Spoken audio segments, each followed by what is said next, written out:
Greetings. Today I would like to talk to you about the Woodmere Club, which is located on the bay in the villages of Lawrence, Woodsburgh, and the Town of Hempstead in Nassau County.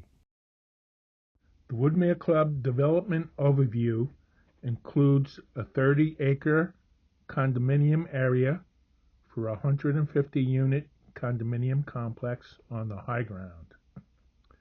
The clubhouse infrastructure stands on 4.7 acres of land, and a perpetual nature conservancy is a 51.5-acre zone dedicated strictly to conservation where no development will be permitted.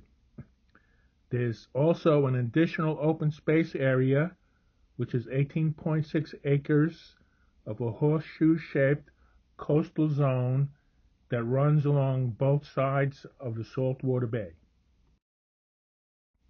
This slide gives a more proportional view.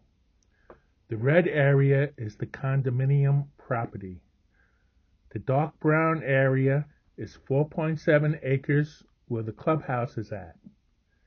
The dark gray section at the bottom is the saltwater bay, and the horseshoe-shaped gold area encircling the bay is over 18 acres dedicated to open space.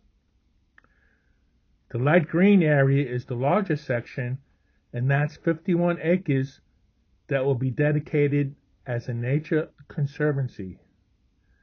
The total for non-developable land adds up to 70 acres if you include the nature conservancy and the open space. Some VIP residents have already moved into a rustic penthouse apartment on the Nature Conservancy land. A young pair of bald eagles established residency and built a large nest in a tall tree in November 2024, and they've been here since. In spring of 25, they hatched their first brood of 2 eaglets in March 2025, and both of them successfully fledged and left the area by late summer of 2025. The parental dynamics of bald eagles are that the female focuses on nest duties while the male guards their territory and delivers caught fish to the female, who feeds the chicks. In spring of 26, they had a second brood, and 2 additional eaglets were hatched in March 2026 and are currently thriving and learning how to fly and fend for themselves. If all goes well, these 2 fledglings will leave the area and move on by the end of the summer. The habitat advantages the eagles have here is that their nest height offers protection, and the former golf course water hazards provide essential fresh drinking and bathing water. The nearby bay provides fish and eels for food. In the center photo, this pair of young-of-year bald eagles are dark brown. They will not have the white heads of adult birds until they mature, which can take 4 to 5 years. The future outlook is that, provided the summer goes well for them, their offspring will leave the nest site and fly away. It's likely then that the adult pair will remain here over the winter and that they will lay a new clutch of eggs that will hatch in spring of 2027. Regarding nest site security in 2025 and 2026, the perimeter fences were cut open twice by trespassers. The developer immediately repaired the gaps and placed concrete blocks to safeguard the nesting eagles. When an adjacent section of the fence was cut open in 2026, the developer quickly repaired the fence again.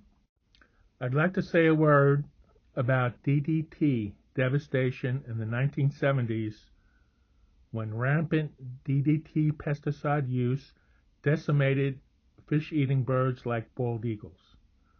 Only a single breeding pair of bald eagles remained in the entire state of New York during those dark years. But this was followed by conservation success. Due to New York State Department of Environmental Conservation Restoration programs, Long Island now hosts an all-time historic high of over 20 bald eagle nests on Long Island. I'd like to wrap up with a call to action and next steps for environmental groups. The current status of this project is that legal, zoning, and administrative hurdles have mostly been cleared and construction trucks have been active on site in the proposed condominium area. The time is now for stakeholder collaboration, whereby environmental groups must engage with the developer, the local villages of Woodsburgh and Lawrence, and the Town of Hempstead, and be invited to sit at the table to offer help to guide the Nature Conservancy's design. In terms of wildlife habitat management, expert input is needed, for example, to protect critical tidal wetlands and habitat areas where diamondback terrapins and horseshoe crabs lay eggs and where marsh birds nest. Resiliency grants can be helpful here. The development plans need to capitalize on available grant funding to restore the coastal acres into more natural coastal buffers that absorb floodwaters and protect local infrastructure and houses while simultaneously providing critical habitat for wildlife.